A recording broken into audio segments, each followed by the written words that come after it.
नमस्कार दोस्तों, एक बार फिर से आपका स्वागत है हमारे Hindi news channel triple five में। दोस्तों, अभी तक हम यूपी इलेक्शन का 1000 किलोमीटर तक का कवरेज आपको दिखा चुके हैं और बलिया जिला से चलकर हम पहुंच गए हैं प्रभु श्री राम की नगरी अयोध्या में। और आपने सुना कि विगत 2 दिनों में अयोध्या वासियों का और अयोध्या नगरी के अलग अलग जगह से हम आपको जनता के विचार को सीधे आपको पहुंचा रहे हैं। और चलते चलते अब हम पहुंचे हैं समाजवादी पार्टी के ऑफिस में और यहाँ पर हमारे पास समाजवादी पार्टी के कुछ मुख्य अधिकारीगण जो है मौजूद हैं। आइए हम सबसे पहले उनसे बात करते हैं। लेकिन दोस्तों, इन बातों के पहले एक दो मुद्दे जो आए वो हमारे लिए बहुत महत्वपूर्ण है। जैसा कि आपने देखा कि एक तरफ अयोध्या के व्यापारियों में असंतुष्टि है तो दूसरी तरफ शिक्षा व्यवस्था अपनी दम तोड़ रही है। दूसरी तरफ अगर देखा जाए तो यूपी में जो महंगाई की दर है वो भी साथ साथ बढ़ती जा रही है। और ऐसा कहना है समाजवादी पार्टी के कार्यकर्ताओं का और बाहर यूपी के जनता का भी। जैसा कि आप वीडियो में देखते आ रहे हैं कि यूपी की जनता 2 फाड़ों में दिख रही है और कांटे की टक्कर भी दिख रही है। साथ में आगे के जो 10-20 दिन है ये यूपी के चुनाव में राजनीति के लिए बहुत ही महत्वपूर्ण है। तो आइए हम बात करते हैं समाजवादी पार्टी के ऑफिस में है और सबसे पहले यहाँ पे हमारे पास बहुत सारे अधिकारी मौजूद हैं। चलिए एक बार आपका परिचय। राकेश यादव महानगर प्रवक्ता। राकेश यादव जी ये महानगर के प्रवक्ता हैं और भी अधिकारी हैं, उनसे बात करेंगे। लेकिन सबसे पहले राकेश यादव जी ये बताइए कि आज जो है 5 साल पहले के मुकाबले आज यूपी के शासन व्यवस्था में क्या परिवर्तन आया है? क्यों आज जनता जो है सरकार से रुष्ट होते दिख रही है? और अगर कुछ जनता सपोर्ट भी कर रही है तो वहां पे शिक्षा का अभाव दिख रहा है। आप एक बार इन पर निचोड़ में प्रकाश करें। देखिए, सबसे बड़ा तो महंगाई मुद्दा है, बेरोजगारी मुद्दा है। इस सरकार में जो भी 5 साल इस सरकार ने किया है ये केवल महंगाई, भ्रष्टाचार, बेरोजगार, अशिक्षा, जिसमें लड़के पढ़ रहे हैं उनको कहीं नौकरी नहीं मिल रही है, सबसे बड़ा मुद्दा यही है 5 साल में। जैसा कि ये मुद्दा तो हर जगह से निकलता आया है, लेकिन सर एक छोटा सा प्रश्न हम आपसे करते हैं कि आज यदि किसी व्यक्ति की इनकम 10,000 रुपये है और उसमें किसी वस्तु की कीमत यदि 10 रुपये है, अगर वो इनकम 1 लाख रुपये हो जाती है तो यदि उस वस्तु की कीमत 100 रुपये भी हो गई तो क्या हम उससे महंगाई कहेंगे? देखिए, 1 लाख कीमत और 10,000 कीमत और 1 लाख रुपए से मतलब नहीं है। एक लोगों की तनख्वाह जो सरकारी तनख्वाह बढ़ेगी उनका होगा, गरीब बेरोजगार जो नौजवान है उनके लिए कहाँ तनख्वाह बढ़ेगी? आपके कहने का मतलब है कि सरकार जो है व्यापारियों की सरकार हो गई है, जनता जो है गरीब होकर जा रही है और व्यापारियों को हाँ, व्यापारियों का खजाना केवल व्यापारी, इसमें सारे लोग बेरोजगार रोजगार जो मांगने जा रहे हैं वो लाठी मार रहे हैं इस सरकार में। जैसा कि आपने देखा कि देखिए यूपी और बिहार की राजनीति बहुत अलग नहीं है और बिहार में भी बीजेपी और जेडीयू एक साथ मिलकर सरकारें बनाई हुई। और आपने देखा है कि एक हमारे शिक्षक है खान सर, आज वो भारत में पूरे जगह विख्यात है, उन पर FIR लॉन्च कर दिया गया, बच्चों को दौड़ा के मारा गया। बताइए ये कहाँ का न्याय है कि किसी देश का युवा पटरी पर हड़ताल करे और सरकार उन पर लाठी चलाए, जबकि वो बच्चे को जिस तरह एक बाप के बेटे होते हैं उस तरह प्रधानमंत्री को उन बच्चों को बेटों की तरह समझाना चाहिए था। अगर वो गलत भी थे तो लाठी चलाने का सपोर्ट हम नहीं करते हैं। आपका क्या कहना है? हमारा तो यही कहना है कि ये सरकार केवल भ्रष्टाचार के नाम पे अपना नाम पूरा लिखवा चुकी है 5 साल। ये केवल नौजवानों के ऊपर लाठीचार्ज का काम करती है। नौजवान जब भी उसे रोजगार मांगने का काम करते हैं तो लाठी चलाने का काम करते हैं। धन्यवाद। ये अयोध्या के प्रवक्ता थे समाजवादी पार्टी के। अब हम एक और अधिकारी समाजवादी पार्टी के मौजूद हैं। सबसे पहले हम सर एक बार परिचय जानना चाहेंगे। सर आप ये बताइए कि चलिए मैं मान लेता हूँ कि आज पिछले से आज के सरकारों में बहुत सारी खामियां हैं, लेकिन उन खामियों को दूर करने के लिए आपके पास तो कोई माइंड मैप या रूट मैप होगा, आप उसको बताइए। देखिए, ऐसा है कि समाजवादी पार्टी विकासवादी पार्टी हमारे राष्ट्रीय अध्यक्ष ने 2012 से 2017 तक काम करके उत्तर प्रदेश की जनता को बताया है कैसे प्रदेश को विकास के पथ पर लेके चलेगा।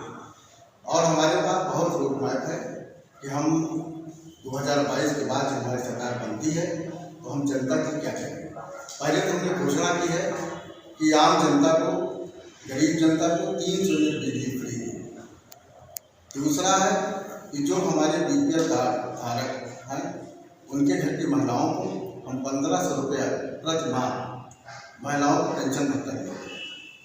तीसरा है कि जो किसान डीजल पेट्रोल के दाम बढ़े हुए हर चीज़ है, बहुत परेशान है, 50 सबसे ज़्यादा बिहार है, हम उनको राहत देने के लिए सिंचाई मुफ्त करने वाले ये हमारे राष्ट्रीय अध्यक्ष ने भी घोषणा की। नौजवानों के लिए अच्छे विद्यालय खुलेंगे, पढ़ाई की IT के क्षेत्र में भी बहुत बड़ा काम राष्ट्रीय अध्यक्ष ने कहा, कम से कम 20 लाख नौजवान रोजगार देने की योजना बनाई और शिक्षा के क्षेत्र, चिकित्सा के क्षेत्र में भी बहुत व्यापक काम किया जाएगा।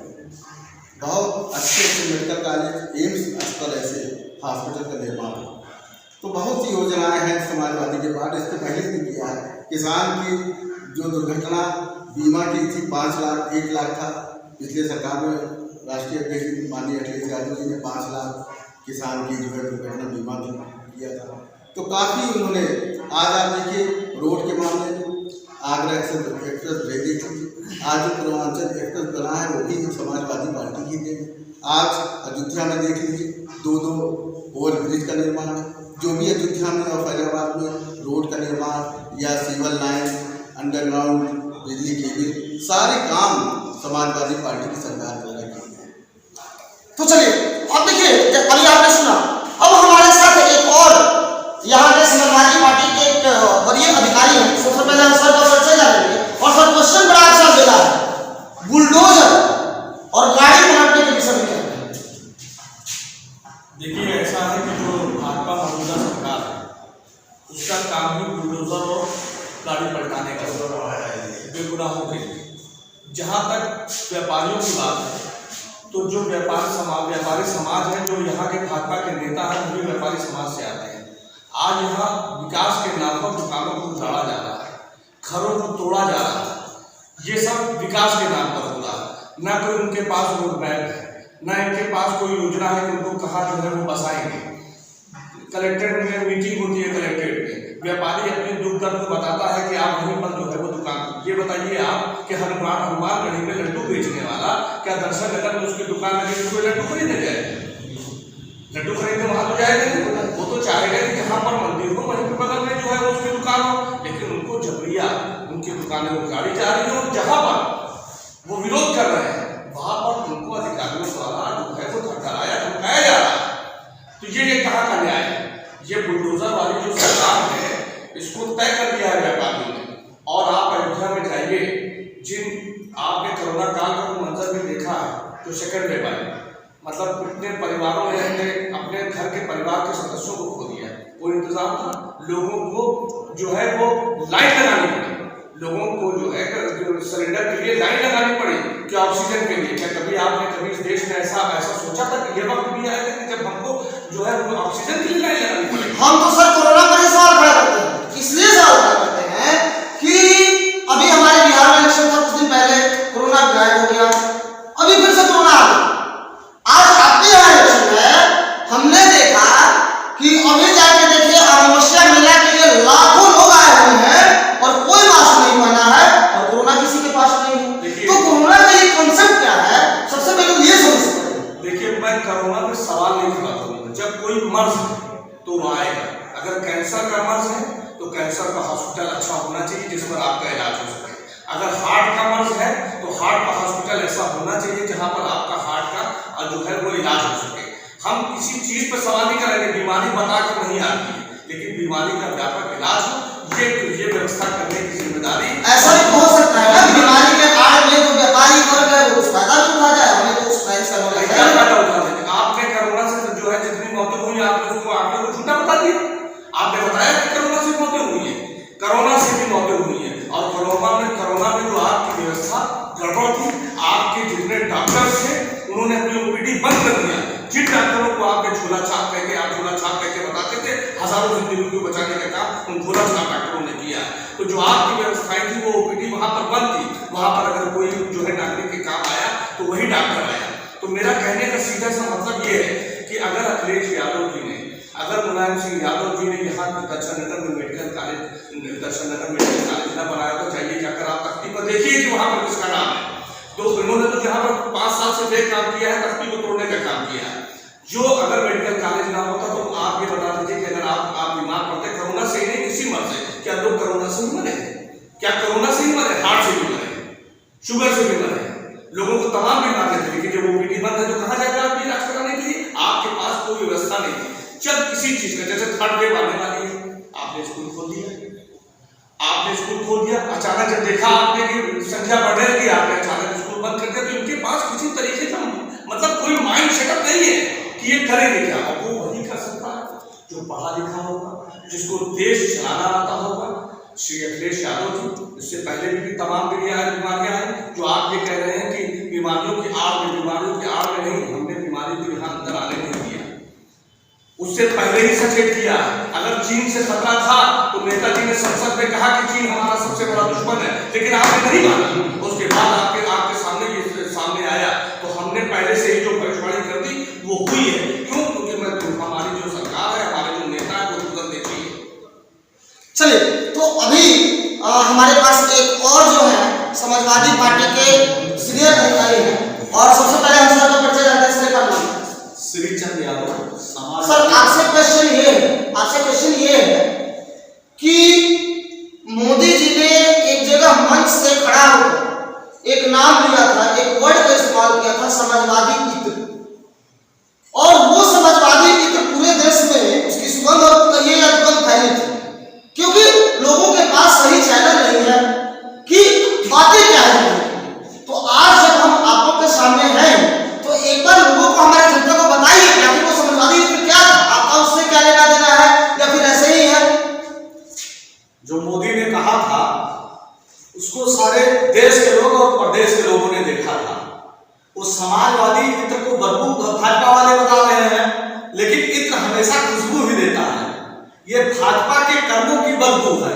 और जो इन्होंने छापा डलवाने का काम किया, जब इन्होंने वहां लैपटॉप से नाम खोजने का काम किया तो नाम में पी के जरा मिस्टेक हो गया, ये अपने लोगों पे ही छापा डलवा दिए। और जिस बात को अंजना और कश्यप जैसी देश की इतनी बड़ी एंकर आदरणीय अखिलेश यादव जी के डिबेट में उन्होंने एक्सेप्ट किया कि हाँ, भाजपा वालों ने गलत आदमी पर, अपने आदमी पर छापा डलवा दिया और उसके यहाँ जब पैसा निकला तो सारा मामला इन्होंने रफा दफा करके केस तक नहीं दर्ज होने दिया। रफा दफा नहीं होने देंगे सर, हम निकलने वाले हैं उधर ही। रफा दफा कैसे हो जाए? पूरे देश के सामने जब कोई दंगा नाच करे उसके बाद उसको रफा दफा कर दे, ये कोई खेल है क्या? देश का लोकतंत्र है, तो रफा दफा नहीं, उसकी बातें सामने आएंगी। हाँ, अभी आपके यहाँ चुनाव का माहौल है, जो थोड़े बहुत नहीं डरने वाले पत्रकार हैं वो अभी वहां पहुंच नहीं पा रहे हैं। अभी आपका चुनाव खत्म हो जाए, हम लोग समाजवादी इत्र में खुशबू थी, ये दुर्गंध था, इसको तो खासकर मैं राकेश कुमार पाटिल जरूर निकालूंगा, चाहे उसके कुछ भी। पहली बात तो ये आपके सामने, मैं कैबिनेट के सामने वोट देता हूँ। दूसरी बात ये है, तो अब आप हमें ये चीज और बताएं, आज यूपी का जो युवा सबसे ज्यादा, आज के युवा अगर डिस्टर्ब हो रहा है ना सर, तो दिमागी सोच से डिस्टर्ब हो रहा है। क्यों?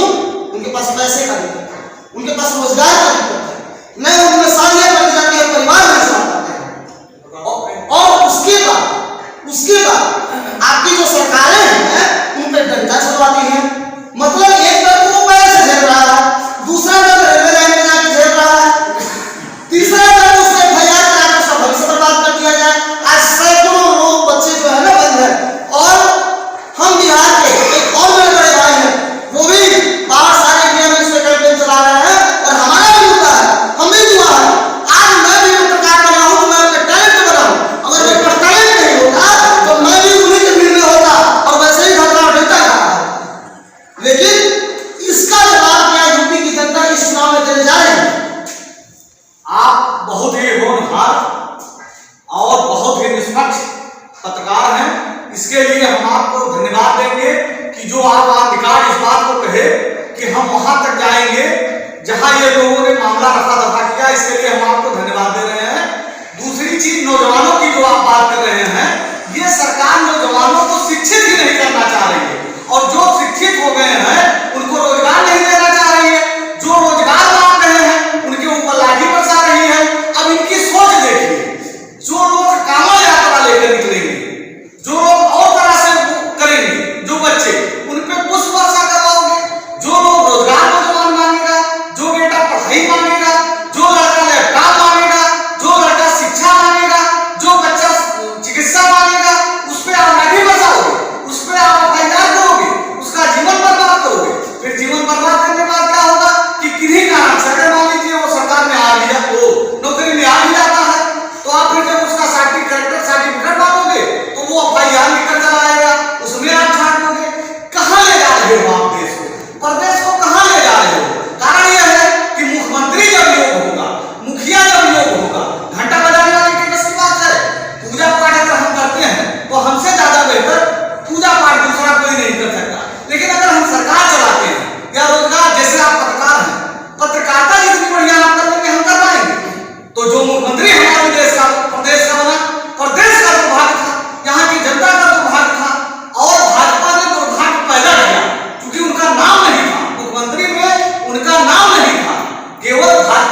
करते हैं।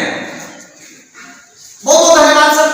आप लोगों ने जैसा कि देखा, हम अभी थे समाजवादी पार्टी के कार्यालय में, और समाजवादी पार्टी के आपके अयोध्या के इस क्षेत्र के जो प्रवक्ता थे, उन्होंने अपनी बातों को बहुत मजबूती से सरकार के सामने रखा।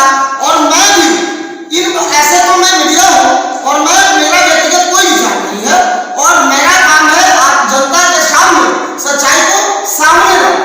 लेकिन सच्चाई को सामने लाने के लिए दोनों जगहों पर जाना जरूरी होता है। आज की मीडिया पहले से फोन पर सेट कर लेती है कि हमें कहाँ जाना है, वहां से जाती है और फिर अपने ऑफिस में देती है, जबकि